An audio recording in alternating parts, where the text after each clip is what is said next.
Srinath Reddy Mittapalli YouTube ఛానల్కి స్వాగతం. అందరూ నమస్కారం. నేను శ్రీనాథ్ రెడ్డి మిట్టపల్లి. ఇవాళ తరకు వచ్చి నవంబర్ 20, 2024 సంవత్సరం. ఇవాళ ముఖ్యాంశాలకు వచ్చినట్టయితే కువైట్కి సంబంధించిన భద్రతా అధికారులు కువైట్లోని జహ్రా, ఫర్వానియా మరియు అహ్మదీ ఈ గవర్నరేట్లో ఎవరైతే నివాస చట్టాన్ని అలాగే కార్మిక చట్టాన్ని ఉల్లంఘించారో అలాంటి వారిని లక్ష్యంగా చేసుకుని తనిఖీలు నిర్వహించడం జరిగింది.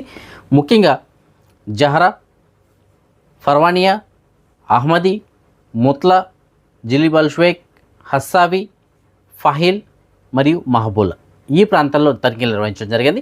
ఈ తనిఖీల్లో సుమారు ఒక 200 మందిని అదుపులో తీసుకున్నట్లు తెలియజేస్తున్నారు. అందులో నివాస చట్టాన్ని ఉల్లంఘించిన వాళ్ళు ఒక 60 మంది ఉండగా కార్మిక చట్టాన్ని ఉల్లంఘించిన వాళ్ళు ఒక 140 మంది ఉన్నారు. అలాగే వాంటెడ్ లిస్టులో అటువంటి ఒక 14 మంది, అలాగే 18 మందికి సరైనటువంటి గుర్తింపు పత్రాలు లేకపోవడం వల్ల అదుపులో తీసుకున్నట్టు తెలియజేస్తున్నారు. వీరందరిపైన చట్టపరమైన చర్యలు తీసుకోవడం కోసం సంబంధిత బగల్కి రెఫర్ చేశారు. حملة أمنية موسعة قامت بها الإدارة العامة لمباحث شؤون الإقامة في محافظات الجهراء والفروانية والأحمدي يوم الاثنين الموافق 18/11/2024، وذلك تطبيقا وتنفيذا لتعليمات وتوجيهات معالي رئيس مجلس الوزراء بالإنابة ووزير الدفاع ووزير الداخلية الشيخ فهد يوسف سعود الصباح، واستمرار الانتشار الأمني في كافة محافظات البلاد لضبط مخالفي قانون الإقامة والعمل. أسفرت الحملة عن ضبط عدد 60 شخص مخالف لقانون الإقامة والعمل، و140 مطلوبين للتغيب، و14 مطلوب صادر بحقهم أوامر إلقاء القبض، و18 شخص بدون إثبات، وتم اتخاذ الإجراءات القانونية اللازمة بحقهم. وتؤكد وزارة الداخلية أنها لن تتوانى في تطبيق القانون وفي ضبط ومحاسبة المخالفين لقانون الإقامة، وستشمل محاسبة العامل وصاحب العمل. కువైట్కి సంబంధించినటువంటి అంతర్గత మంత్రిత్వ శాఖ వాళ్ళు విడుదల చేస్తున్నటువంటి గణాంకాల ప్రకారం కువైట్లో గత 9 నెలల్లో సుమారుగా 199 మంది రోడ్డు ప్రమాదాల కారణంగా ప్రాణాలు కోల్పోయినట్లు తెలియజేస్తున్నారు. సగటున ఒక రోజుకి అంటే యావరేజ్ పైన ఒక రోజుకి 22 మంది రోడ్డు ప్రమాదాల కారణంగా ప్రాణాలు కోల్పోయినట్లు తెలియజేస్తున్నారు. సో వీటిలో ముఖ్యమైనటువంటి కారణాలు ఏమిటంటే ఓవర్ స్పీడ్, సీట్ బెల్ట్ ధరించకపోవడం, అలాగే సెల్ ఫోన్ యూజ్ చేస్తూ డ్రైవ్ చేయడం, ఇలాంటివి ముఖ్యంగా ఉన్నాయి. కాబట్టి మినిస్టర్ ఆఫ్ ఇంటీరియర్ వాళ్ళు కూడా తెలియజేస్తుందంటే ప్రతి ఒక్కరూ తప్పనిసరిగా సీట్ బెల్ట్ ఎదురుగా ధరించండి. దానివల్ల ఏమవుతుంది, మనకి ఏదైనా ప్రమాదం జరిగినా మ్యాక్సిమం ఆ ఎయిర్ బ్యాగ్ అనేది ఓపెన్ అవడం వల్ల సేఫ్ అవ్వడానికి, కొద్దిగా గాయాలతోనే సరే బయటపడడానికి అవకాశం ఉంటుంది, ప్రాణాపాయం తప్పడానికి అవకాశం ఉంటుంది. అలాగే సెల్ ఫోన్ యూజ్ చేయకుండా డ్రైవ్ చేయండి అనేసి అంటున్నారు. అంటే సెల్ ఫోన్ మాట్లాడుతూ డ్రైవ్ చేయొద్దండి అని చెప్పేసి అంటున్నారు. ఎందుకంటే సెల్ ఫోన్ మాట్లాడుతూ డ్రైవ్ చేయడం వల్ల మన ఏకాగ్రత అనేది ఇంకొక వైపుకి వెళ్ళిపోతుంది. సో ఆ కారణం చేత రోడ్డు ప్రమాదాలు జరగడానికి అవకాశాలు ఉంటాయి. సో ఇవి ముఖ్యంగా ఉన్నటువంటి కారణాలు. ఇంకా మిగతావి ఓవర్ స్పీడ్ ఇలాంటివన్నీ కూడా ఉంటాయి.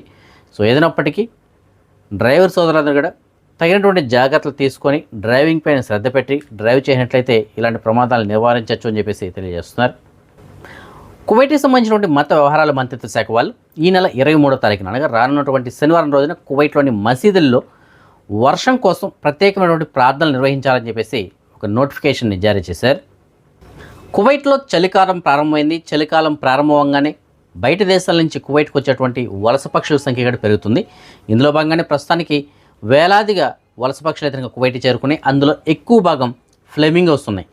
ముఖ్యంగా ఈ గ్రేటర్ ఫ్లెమింగోస్ అనేసి అంటారు. అవి కువైట్లో ఎక్కువ శాతం ఉన్నాయి. సో వాటి యొక్క ప్రత్యేకత ఏమిటంటే అవి 150 సెంటీమీటర్ల పొడవు అయితే ఉంటాయి. అంటే సుమారుగా 5 అడుగుల పొడవు అయితే ఉంటాయి. అలాగే 4 కేజీల వరకు బరువు ఉంటాయి. ఇవి ఎక్కువగా ఈ ఏషియన్ కంట్రీస్లో కానీ, ఆఫ్రికన్ కంట్రీస్లో కానీ, అలాగే ఐరోపా కంట్రీస్లో ఇవి నివసిస్తుంటాయి.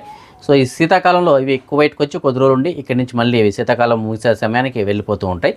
అయితే అంతరించిపోతున్నటువంటి పక్షుల జాబితాలో ఇవి కూడా ఒకటిగా చేరాయి. కారణం ఏమిటంటే వీటిని ఎక్కువగా వేటాడుతున్నారు కొంతమంది. వాటికి యొక్క తోకకున్నటువంటి ఈకలు ఏవైతే ఉంటాయి ఆ ఈకలకి చాలా వాల్యూ ఉంటుంది. సో అంతటి అందంగా ఉంటాయి ఇవి, కాబట్టి వాటికి వాల్యూ ఎక్కువ ఉంటుంది. సో వాటి కోసం అని చెప్పేసి వీటిని చంపేయడం జరుగుతుంది చాలామంది. సో ఆ కారణం చేత ఇవి అంతరించిపోతున్న జాబితాలో ఇక్కడ చేరుతున్నాయి. కాబట్టి కువైట్కి సంబంధించిన పర్యావరణ శాఖ వాళ్ళు అలాంటివి జరగకుండా తగినటువంటి జాగ్రత్తలు తీసుకుంటున్నట్లు తెలియజేస్తున్నారు. ఎందుకంటే కువైట్కి వచ్చేటువంటి అతిథులు ఇవి వలస పక్షులు అంటే ఇవి అతిథులు అనమాట. కువైట్కి ఎంతో అందాన్ని తీసుకొస్తాయి ఇవి. సో ఈ శీతాకాలం అంతా కువైట్లో ఉంటాయి. ఇవి అయిపోగానే వెళ్ళిపోతుంటాయి. దీనివల్ల పర్యాటకంగా కూడా కొద్దిగా అభివృద్ధి చెందడానికి అవకాశం ఉంటుంది. కాబట్టి సరైనటువంటి జాగ్రత్తలు అయితే తీసుకుంటున్నట్లు వాళ్ళు తెలియజేస్తున్నారు. దొంగతనం కేసులో ఒక ప్రవాసీయుడు గాయపడ్డాడు. అలాగే కువైట్కి సంబంధించిన పౌరుడు అరెస్ట్ అయ్యాడు.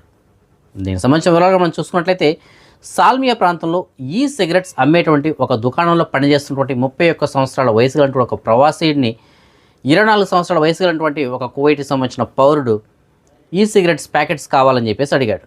సో అతను షాప్లో తీసుకొచ్చి ఇతనికి అందిస్తున్నాడు. అందించుతున్నటువంటి సమయంలో ఇతను విండో లోపలికి చేయబెట్టే కదా ఇవ్వాలి. సో ఇతను లోపలికి చేయబెట్టి ఇస్తున్నటువంటి సమయంలో ఆ కువైటీ పౌరుడు ఏం చేస్తుంటే సడన్గా ఆ విండో అనేటువంటిది క్లోజ్ చేసేసాడు. సో చేయి లోపల ఉండిపోయింది, చేతిలో వస్తువులు ఉన్నాయి. ఇతను గట్టిగా క్లోజ్ చేసి కొంత దూరం లాక్కెళ్ళిపోయాడు. అతను లాక్కెళ్ళిపోయిన తర్వాత కొద్దిగా డోర్ లూజ్ చేయడంతో ఇతను చేయి బయట వచ్చింది. కానీ అప్పటికే ఇతను చేయికి ఇతను కొద్దిగా గాయమైంది. కొద్ది దూరం లాక్కెళ్ళిపోవడంలో ఇతను కింద కూడా పడిపోయాడు అనమాట. సో ఇది జరిగినటువంటి సంఘటన. సో దీనిపైన వీళ్ళు ఫిర్యాదు కూడా చేయడం జరిగింది. సీసీ కెమెరాల ఆధారంగా పూర్తిగా గమనించినటువంటి అధికారులు ఆ వెహికల్ నెంబరు వాటి ఆధారంగా అవి అతను ఎవరు ఏమిటి గుర్తించి అదుపులో తీసుకున్నారు. అదుపులో తీసుకున్న తర్వాత అతని పైన విచారణ జరుపుతున్నారు. దీనికి సంబంధించినటువంటి ఇంకా పూర్తి రాత్రికి రావాల్సి ఉంది. ఎందుకంటే అతను ఇది ఒకటే కేసులో ఏ విధంగా ఇన్వాల్వ్ అయ్యాడా, గతంలో ఎలాంటివి ఏదైనా చేశాడా అనేటువంటి తెలుస్తుంది. సో దీనికోసం సంబంధిత విభాగాలు గట్రా రెఫర్ చేస్తారు. ఎందుకంటే పూర్తి విచారణ జరిపిన తర్వాత చట్టపరమైన చర్యలు తీసుకోవాలని చెప్పేసి. కువైట్లోని సోషల్ మీడియాలో ఒక వీడియో వైరల్ అయింది. ఆ వీడియోలో ఉన్నది ఏమిటంటే ఒక స్కూల్ బస్సు డ్రైవర్ ఆ బస్సుని విపరీతమైనటువంటి స్పీడ్ తోటి నిర్లక్ష్యంగా డ్రైవ్ చేయడం జరిగింది. దీన్ని కువైట్కి సంబంధించిన ఒక పౌరుడు రికార్డ్ చేసి సోషల్ మీడియాలో పెట్టడం జరిగింది. దీన్ని గమనించినటువంటి భద్రతా అధికారులు అతన్ని అదుపులో తీసుకుని అతనిపైన చట్టపరమైన చర్యలు తీసుకుంటామని చెప్పేసి తెలియజేస్తున్నారు. భవిష్యత్తులో ఇలాంటి పునరావృతం కాకుండా చూస్తామని చెప్పేసి అంటున్నారు. ఎందుకంటే అందులో ఉన్నటువంటిది చిన్నపిల్లలు, స్కూల్ పిల్లలు. సో స్కూల్ పిల్లల యొక్క ప్రాణాలకి ముప్పే కదా అతను ఆ విధంగా డ్రైవ్ చేసినట్లయితే వారి ప్రాణాలను పణంగా పెట్టి అతను డ్రైవ్ చేస్తున్నట్టే లెక్క. కాబట్టి భవిష్యత్తులో ఇలాంటి పునరావృతం కాకుండా అతనిపైన చర్యలు తీసుకుంటామని చెప్పేసి ప్రస్తుతానికి అతన్ని అదుపులో తీసుకున్నారు. అయితే ఇతనిపైన మందలించి వదిలేస్తారా లేకపోతే ఇంకేదైనా చర్యలు తీసుకుంటారా అనే దాని గురించి అయితే మనకు ప్రస్తుతానికి తెలియదు, క్లారిటీ అయితే లేదు. కానీ అతనిపైన చర్యలు ఏదైనా తీసుకుంటా అని చెప్పేసి వాళ్ళు హామీ ఇచ్చారు. شوفوا باص ماسك قطعه شوفوا ولا محترم لا قانون ولا شيء. شوفوا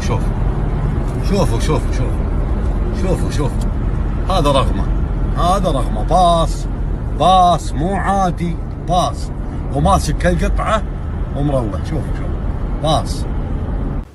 ఇవాళ షేక్ మహమ్మద్ జాయిద్ అనేటువంటి అబ్బాయి పుట్టినరోజు జరుపుకోవడం జరుగుతుంది. ఈ అబ్బాయి యొక్క తండ్రి అయినటువంటి ఖలీఫుద్దీన్ పుట్టినరోజు శుభాకాంక్షలు తెలియజేస్తున్నారు. ఈ అబ్బాయితో పాటుగా ఇంకా ఎవరైనా మన సబ్స్క్రైబర్స్ యొక్క పిల్లల వాళ్ళు పుట్టినరోజు జరుపుకుంటుంటే వారికి కూడా నా తరపున అలాగే మన ఛానల్ సబ్స్క్రైబర్స్ అందరి తరపున పుట్టినరోజు శుభాకాంక్షలు. మన సబ్స్క్రైబర్ ఒకరు మనకి జహరా ప్రాంతం నుంచి మెసేజ్ పెట్టారు. ఆయనకి ఒక సివిల్ ఐడి కార్డు దొరికిందని చెప్పేసి చెప్తున్నారు. ఆ సివిల్ ఐడి కార్డు పైన పేరైతే కనుక సర్వేష్ కుమార్ రామ్ ప్రసాద్ అని చెప్పేసి ఉంది. సో ఫ్రెండ్స్, మీకు ఎవరికైనా సరే సర్వేష్ కుమార్ రామ్ ప్రసాద్ అనేటువంటి ఆయన తెలిసినట్లయితే ఆయన తెలియచేయండి. ఆయనకు సంబంధించిన సివిల్ ఐడి కార్డు మీకు డిస్ప్లే ఒక నెంబర్ ఉంది కదా, ఆ నెంబర్కి లైన్ దగ్గర ఉంది, వెళ్ళి కలెక్ట్ చేసుకోమని చెప్పండి. అదే మనం ఈ మనీ ఎక్స్చేంజ్ విషయానికి వచ్చినట్లయితే ప్రస్తుతానికి ఒక కువైట్ ధర మన భారతదేశం రూపీస్లో సుమారుగా 274 రూపాయలుగా ఉంది. బంగారం విషయానికి వచ్చినట్లయితే బంగారం ధర మాత్రం యథావిధిగా స్థిరంగా ఇతనికి లేవు, ఒడిదుడుకులతోటి ఉంది. మాలియాలో ఉన్న సూకల్ వచ్చేటువంటి షాప్ నెంబర్ 128లో ఉన్న ఎఫ్కే జ్యువెలర్స్ వాళ్ళు మనకి సమాచారం మేరకు 22 క్యారెట్ల బంగారం ఇవాళ ఉదయం 24 దినార్ల 46 రూపాయలుగా ఉంది. అది ఇవాళ సాయంత్రం అయ్యేటప్పటికి 22 క్యారెట్ల బంగారం 1 గ్రామ్ ధర 24 దినార్ల 100 పిలుసు చేరుకుంది. అదే 24 క్యారెట్ల బంగారం అనగా బిస్కెట్ రూపాయల బంగారం ప్రస్తుతానికి 1 గ్రామ్ ధర 26 దినార్ల 260 పిలుసు ఉంది. సో ఇవి ఫ్రెండ్స్ ప్రస్తుతం అప్డేట్స్. రేపు రాత్రి 9 గంటలకు వచ్చిన వీడియోలో మరిన్ని అప్డేట్స్ తెలుసుకుందాం. అందరికీ సెలవు, జై హింద్. హాయ్ అండి, నేను మీ Saddam Hussain. So please do subscribe Srinath Reddy Mittapalli YouTube channel.